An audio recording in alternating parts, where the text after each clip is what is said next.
Hi friends, welcome to the latest episode of the Nationalist View, and today we are bringing you a very interesting speech by a Pak-born activist, a Pakistan-born activist, Mr. Mohammad Arif Ajakia. Mr. Ajakia recently spoke at Geneva in United Nations Human Rights Council. He was addressing a seminar organized on 24th of September 2024, and we have been able to get some of the clips of his speeches, and we are bringing to you. And in this speech, the speech is important because it is being made by a Pak-born activist. It is also important because it exposes how Pakistan promotes terrorism and how the West has adopted double standards about this. The seminar was organized during the United Nations Human Rights Council meeting, and it was organized by one of the non-governmental organizations there. Specifically talked about the impact of terrorism in Asia and Africa, and Mr. Jakia was invited to speak there. So let's listen to what Mr. Jakia has to say. Friends, respected ladies and gentlemen, good afternoon. I'll start with my friend. When I came to Geneva first time in 1994, I met this great soul from occupied Tamil land of Sri Lanka. And he told me one thing. He said that, in Switzerland we have so many mountains and so many lakes. But in UN Switzerland, you will find mountains of papers and lakes of coffees. And in 90s, there were so many papers. Now we are much paperless. Rest in peace, my friend. My appreciation to Dr. Charles Graves. I grew up as a human rights defender under his guidance, under his supervision. Thank you, Dr. Charles, for always standing. And Mr. Bureau, thank you for giving opportunity to oppressed people to speak, to give platform so that we can raise our voice. We, the peaceful human rights defenders, we don't take up arms, we take up papers and come here and express ourselves. Before starting to my country, Sindh, which has always been an independent state before 1947 when it was occupied on false promises by Punjabi army and Pakistan. I will come to Christopher. Christopher mentioned that Al Qaeda is reviving in Afghanistan as per US intelligence reports. My question is that after spending more than 4 decades in Afghanistan, why still we are frightened with Al Qaeda? It means that we don't want to remove, we don't want to eradicate Al Qaeda. We targeted always Afghanistan. Why not Pakistan, which has been a nursery of terrorism? Global terrorism comes from Pakistan under the direction of Pakistan's military, Punjabi military. Who created Al Qaeda? Afghan groups were fighting against Soviet invasion in 70s, 80s, 90s. So who gathered the Muslim terrorist Mujahideen at that time from entire Muslim world? ISI, Pakistan's notorious inter-service intelligence under the military of Pakistan. When after 9/11 we attacked Afghanistan, where did we find Osama bin Laden? Where did we find Abu Faraj al-Libi, Abu Zubaydah? All the notorious Al Qaeda terrorists we found in Pakistan, yet we made Pakistan our partner. So our target was wrong.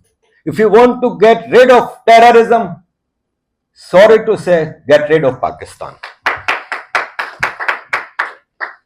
Mr. Chairman, first I will come to my land where I was born, Sindh.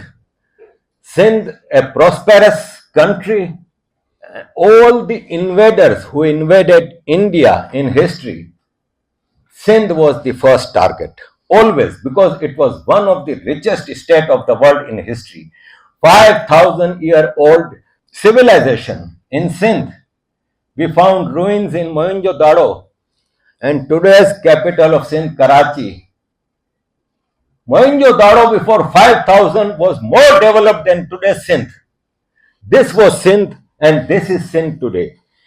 We in Sindh run expenses of entire Pakistan, yet we don't get any civic facilities, we don't get any human rights. More than 50% of Pakistan's national exchequer comes from Sindh, while more than 50% of Pakistan's spending goes to Punjab of Pakistan, who contributes nothing to Pakistan. So why our targets are always wrong? Why international community is accepting Pakistan's branding of Pashtuns as a terrorist, while Pashtuns are the biggest victims of terrorism? So we have to correct our directions. I will also mention Balochistan. We human rights defenders, we face so many difficulties. I live in London, but I live in fear. I always fear for my life, for my liberty in London, because of my views, because of my human rights activities, and because of being a secular. Because I don't believe that religion is an imposing thing. Religion is a personal thing and it should be practiced personally, don't impose on others. And when I express these things, my life, my children's life becomes in danger. And we have witnesses. Sajid Baloch, a journalist Baloch, fled Pakistan, sought asylum in Sweden, and his dead body was found in a river in Sweden. I was in Canada last month and I asked my friends there that take me to the place where we found body of Karima Baloch, a human rights defender. I met her before her death, few months before her death in Geneva. She was our colleague. And they took me in Toronto to Lake Ontario through a cruise to an island. And they said that she jumped from this island. Now listen, Karima Baloch went to university to attend her class, then she takes a ship, goes to island and jumps. And they say that it was suicide. Pakistan's ISI has no limits. 2 years back, Dutch police, Holland, they called British police and said that there is a Pakistani who has come from London to Rotterdam to kill a human rights defender, Ahmad Waqas Goraya, because he speaks truth about Pakistan's army. And we have found that he bought a knife in Rotterdam and he was ragging Ahmad Waqas Goraya's house. But he could not find him because we put him in a secret place. So now he is coming back to London, arrest him. So British police arrested him. They found WhatsApp chat in his mobile with ISI, and ISI had offered him 100,000 pounds sterling to kill Ahmad Waqas Goraya.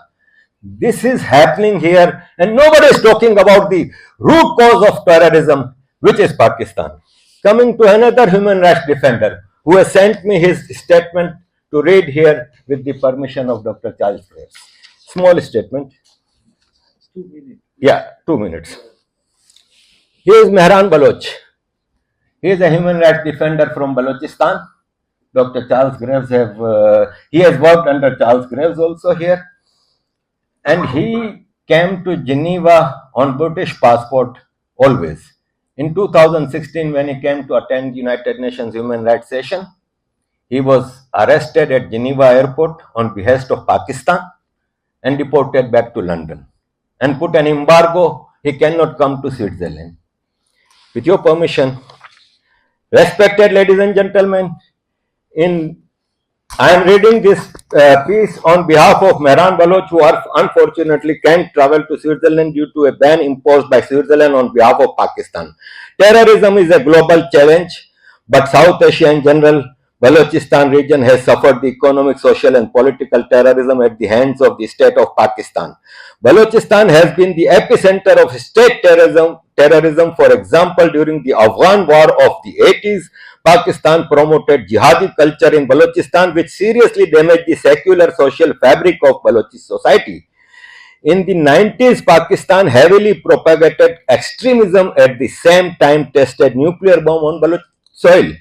After 9/11, Pakistan embarked upon the most aggressive military campaign in Balochistan, where abduction, extrajudicial killing, discovery of mass graves have been the order of the day. Pakistan was an ally of the West in the so-called war against terrorism. throughout our history of occupation of Pakistan since 1948, the international community and in particular United Nations have failed the Baloch people and miserably failed to uphold the so-called principles they stand for. Friends, last point, I will come 1 minute only, 1 minute. Religious extremism in Pakistan is promoted.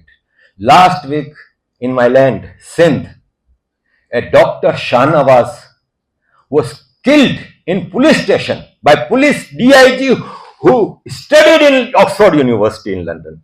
He killed a man who was only charged with blasphemy. While he denied that I have done blasphemy, he was arrested and extrajudicially killed. 1 week before in KP, Pakistan, another soul was killed on the name of blasphemy. Pakistan is promoting terrorism on the name of Islam, and a notorious hate preacher, Dr. Zakir Naik, is guest of state of Pakistan next week to promote his extremist views in Pakistan. Thank you very much, ladies and gentlemen.